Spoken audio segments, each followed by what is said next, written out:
Chapter 16.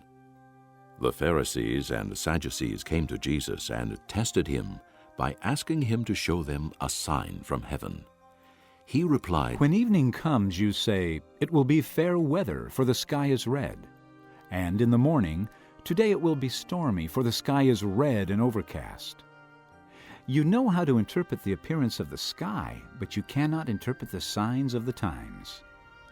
A wicked and adulterous generation looks for a miraculous sign, but none will be given it except the sign of Jonah.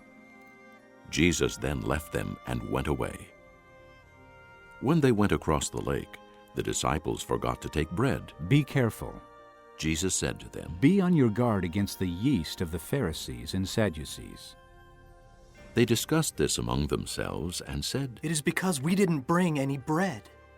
Aware of their discussion, Jesus asked, You of little faith, why are you talking among yourselves about having no bread? Do you still not understand? Don't you remember the 5 loaves for the 5,000, and how many basketfuls you gathered? Or the 7 loaves for the 4,000, and how many basketfuls you gathered?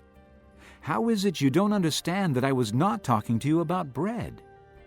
But be on your guard against the yeast of the Pharisees and Sadducees. Then they understood that he was not telling them to guard against the yeast used in bread, but against the teaching of the Pharisees and Sadducees. When Jesus came to the region of Caesarea Philippi, he asked his disciples, Who do people say the Son of Man is? They replied, Some say John the Baptist, Others say Elijah. and still others Jeremiah or one of the prophets. But what about you? He asked. Who do you say I am? Simon Peter answered, You are the Christ, the Son of the living God.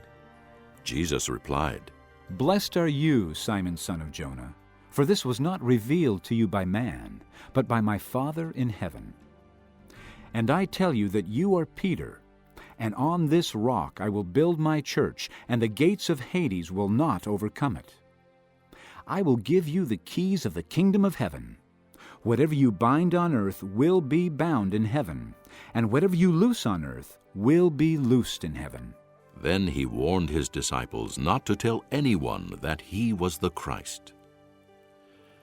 From that time on, Jesus began to explain to his disciples that he must go to Jerusalem and suffer many things at the hands of the elders, chief priests, and teachers of the law, and that he must be killed, and on the 3rd day be raised to life. Peter took him aside and began to rebuke him. Never, Lord, He said. this shall never happen to you. Jesus turned and said to Peter, Get behind me, Satan. You are a stumbling block to me. You do not have in mind the things of God, but the things of men. Then Jesus said to his disciples, If anyone would come after me, he must deny himself and take up his cross and follow me. For whoever wants to save his life will lose it, but whoever loses his life for me will find it. What good will it be for a man if he gains the whole world, yet forfeits his soul?